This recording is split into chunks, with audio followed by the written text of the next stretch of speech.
What's going on, guys? Unknown Player here, and today in this video we'll be talking some more about the Age of Triumph, and I'll be rounding up some more news that happened recently from different places of the internet. So Bungie released a blog post with some more details. There was an interview as well with Deej, some brand new images showing off some very cool stuff, and some other things from the live stream I want to mention as well. So firstly, going off Bungie's blog post, they talked a bit about vault space and whether we're getting some more in this actual event, and the answer unfortunately is no. So they said the following collections added in previous Destiny updates were the final storage solutions implemented for Destiny 1, exotic weapons and armor kiosks, the ships, shaders, emblems, emotes, holiday items, and abandoned quest kiosks. So those essentially were the actual final storage solutions for Destiny 1, and it sounds like that's all we're getting. So this is definitely a bit of a sore topic because it's one of those things that everyone is always asking for, and especially when it comes to new content and new gear like we're getting in these new raids with a bunch of new armor to collect, we're going to need somewhere to store it, of course. So I personally was expecting some kind of raid gear kiosk with remade raids, but then you'd have to think about what elements would the weapons give out and what roles in the armor would be about intellect, discipline, and strength, and what would they dismantle into as well. So maybe it's a bit complicated, maybe that's why there isn't a raid kiosk. I would love to know the reason as to why they can't just simply increase the vault space. They seem to be like tiptoeing around it for a very long time. They don't want it for some reason.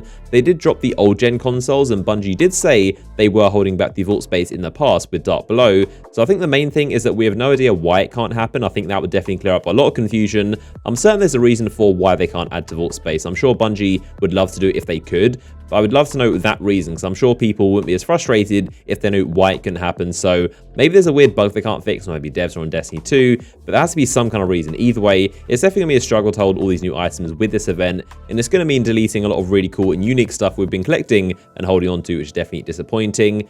Now, also as a side note, something I see a lot is a lot of people mentioning that Bungie apparently said they would expand the vault in Rise of Iron in interviews, and Bungie apparently lied to us by not giving us the vault space. Now, technically that isn't actually true. If you listen to their exact words, they did say the live team are working on solutions to storage issues, but Bungie are always very careful with their wording. They never actually once said they would increase vault space, just a solution, which was that holiday kiosk. So that is the answer of vault space and also my thoughts. Let me know yours down below. So next up, we're going to look at some of the images that Bungie have released, showing off some of the cool details and things we can expect in the new kind of remakes of these raids. First, we can see a sword bearer within the Crota raid. Of course, you kill these guys to collect the sword and eventually kill Crota. Very cool, nothing different here. You can see the wizards up top and the boomers, so it seems to be a similar structure. Of course, they did say they'll be changing quite a lot about the Crota raid, because obviously it's quite bug prone and very broken at the moment, especially for the year 3 items. So this looks pretty similar so far, but of course there'll be other changes elsewhere. So next up, we can also see the ornaments in action for the Crota's end gear, at least some of it. A slight glimpse, we can see a Titan in his raid armor, and some weird like floating rocks or like debris that's floating around his shoulders. That appears to be the ornaments for the Crota's end gear, which is very, very interesting. There's also a better look at this next picture, which is of a warlock next to one of these hive wizards. And you can see again, his gear is glowing green. You can see the shoulders and also more debris and rocks floating around him. So that appears to be ornaments for the hive gear. You'll see a bit of glowing stuff on like his hips as well. So there appears to be a lot of glowy green stuff with the Crota's end gear. That's definitely some of the cool ornaments we can expect. So moving on to the next raid, of course, Vault of Glass, we can see a cool shot of those two Vex Hobgoblins, the Descendant ones, and also a more high-res shot of the Hunter with his new gear. And also notice in the background that Warlock, which is very hard to see. You'll notice his bond is definitely very new, probably an ornament on the original Vault of Glass bond that makes it look differently. But his helmet is, of course, the classic one, so you can mix and match with these ornaments and make stuff look new or old, depending on what you want it to be. So next up, we're going to talk about an interview with Games Radar that Deej had talking about the update as a whole, and a few interesting things I want to pick out.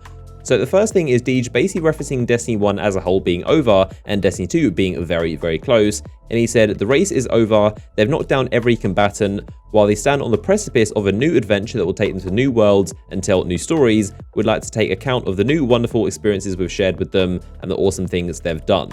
So a very cool Destiny 2 teaser in there, basically saying we're standing on the very edge of this new adventure being Destiny 2, and it will take us to new worlds and tell new stories, which of course is good news to hear. So next up was in regards to the Vault of Glass, and Deej kind of gave a bit of backstory to why they're picking it, and also how it's going to be changed slightly. Of course, all of them are getting slightly tweaks, but this is just an example. And he said the Vault of Glass is going to be not exactly the same experience as players remember. There's going to be some surprises, there's going to be some interesting roadblocks that they're going to have to figure out and decipher and overcome all over again. And at the same time, these are not completely redesigned raids. You'll still be facing the same opponents in the same environments under the same circumstances. Now, there also talks about some new shiny ornaments for a bunch of weapons we're apparently getting, and one of them is the Mythoclast, which has an ornament that apparently will be extra shiny. Now, something I thought of as a side note is that what if the ornament turns the Mythoclast into literally glass or crystals? It's like a crystal Vex weapon that looks like Atheon. That'd be really cool. Just my guessing, but I think that'd be definitely a shiny new ornament if that's what they're talking about.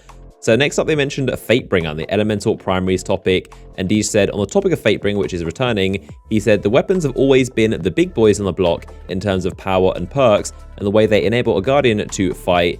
So as these weapons become a part of the sandbox again, our team has to give it some consideration. We want to bring these weapons back, but we don't want to destroy the balance that players enjoy when they battle each other. So that is a confirmation right there. Of course, as we know before, Fatebringer is returning in the elemental primaries. They mentioned it in the stream, but these elemental primaries aren't simply going to be plopped into the sandbox. They're going to be doing some tweaking. Maybe they nerf them, maybe they change them, maybe the elements are temporary or something like that, may have to do something or obtain some consumable. But either way, these elemental primaries are not simply going to be added into the game just like that. There is going to be some kind of sacrifice or compromise to make them not as powerful, because as Deej said, these are very powerful weapons that kind of break the balance compared to other guns. Maybe they make them all exotic. What if all the raid weapons are now exotic? That'll make you kind of have to think about what weapons you want to use. So either way, like I said, elemental primaries are returning. The Fatebringer is returning, but it's going to be some kind of compromise. And they're going to talk about exactly what those are in the sandbox stream happening on the 22nd. Now, one thing that is really cool is that regardless of the elemental primaries and what happens to those, it is good news to know that the Mythoclast is, of course, an elemental solar primary. So regardless of what they do to the raid weapons, what kind of compromise or nerfs they do, at least we know the Vex is still going to be solar. So that's going to be definitely a very cool weapon to use if you want to use it in solar burn. One thing that definitely hasn't been mentioned like at all is Prison of Elders. I don't think I've even mentioned it slightly. They've literally glossed over it and always talked about raids, but Prison is going to be a major part of the weekly rituals, which of course we'll find out next week, and I'm sure they'll talk about. But Prison is something not a lot of people are realizing, and I'm sure they're going to remake the Skolas and probably other Challenge of the Elders. So expect to see that as quite a big part of the weekly rituals. And I'm sure that also means some weapons like her Benevolence, the Year 1 sniper, one of the best Year 1 snipers, that is probably going to make a Year 3 return. So hopefully there's some other cool stuff as well, and it's definitely worth keeping in mind in addition to the raids. So that's been a roundup of all the latest details and information coming out at the Age of Triumph event, and a bit of discussion of my thoughts on some of those topics. As always, let me know your thoughts down below in the comment section. How do you think they're actually going to balance those elemental primaries to fit them into the sandbox? And also, what do you think about Vault Space 2? But if you enjoyed the video, a like rating would, as always, be much appreciated. And I'll see you guys in the next one.